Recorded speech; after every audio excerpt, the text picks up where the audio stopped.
हीरा यानी डायमंड दुनिया की सबसे कीमती चीजों में से एक है और यह दुनिया की सबसे कठोर चीज भी है। डायमंड असल में एक चमकीला पत्थर होता है जो प्योर कार्बन से बना होता है। आप जानना चाहते हैं कि डायमंड यानी हीरा कैसे बनता है? तो इस वीडियो को बिना स्किप की ये एंड तक जरूर देखना। डायमंड की शुरुआत होती है किम्बरलाइट के पत्थर को ढूंढने से, क्योंकि डायमंड यानी हीरे असल में किम्बरलाइट की पत्थर में ही पाई जाती है।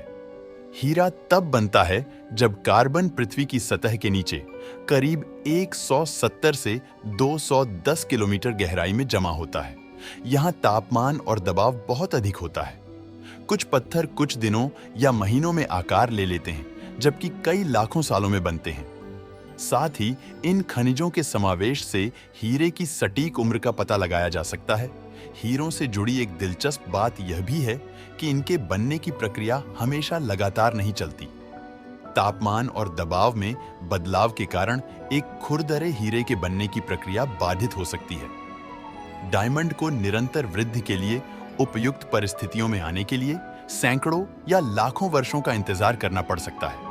जब टेक्टोनिक प्लेट्स के कारण चट्टानें सबडक्शन जोन में समाती हैं और सतह पर छोटे डायमंड्स के साथ वापस आती हैं, तो हीरों का निर्माण होता है।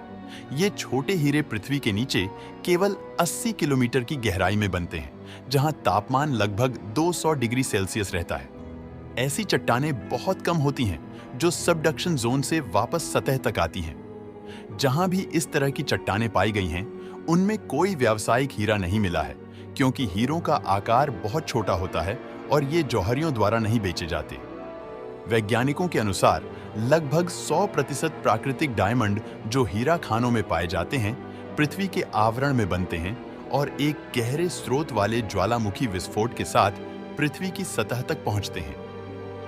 इन ज्वालामुखी विस्फोट के कारण किम्बरलाइट और लैम्प्रॉइड पाइप्स का निर्माण होता है, जिनमें ये हीरे पाए जाते हैं। डायमंड की खोज के लिए सबसे पहले सैटेलाइट की मदद से उन स्थानों का पता लगाती है जहां पर पहले कभी ज्वालामुखी या उसके पाइप हुआ करती थी। इसके बाद वहां पर खुदाई करके देखा जाता है कि वहां पर किम्बरलाइट की पत्थर है या नहीं।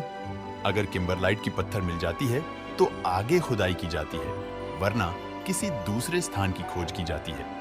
कई बार हीरे यानी डायमंड हमें नदियों में भी मिल जाती है, क्योंकि बरसात का पानी नदियों तक कई सारे झरने और पहाड़ों से होता हुआ नदियों तक पहुंचता है, जो अपने साथ कई बार हीरों को भगा कर ले जाता है। लेकिन इस तरह से हीरे मिलना बहुत ही मुश्किल है, क्योंकि इस तरह से हीरों को नदियों तक पहुंचने में कई सालों लग जाते हैं। दोस्तों, वीडियो पसंद आता है तो लाइक और शेयर करें।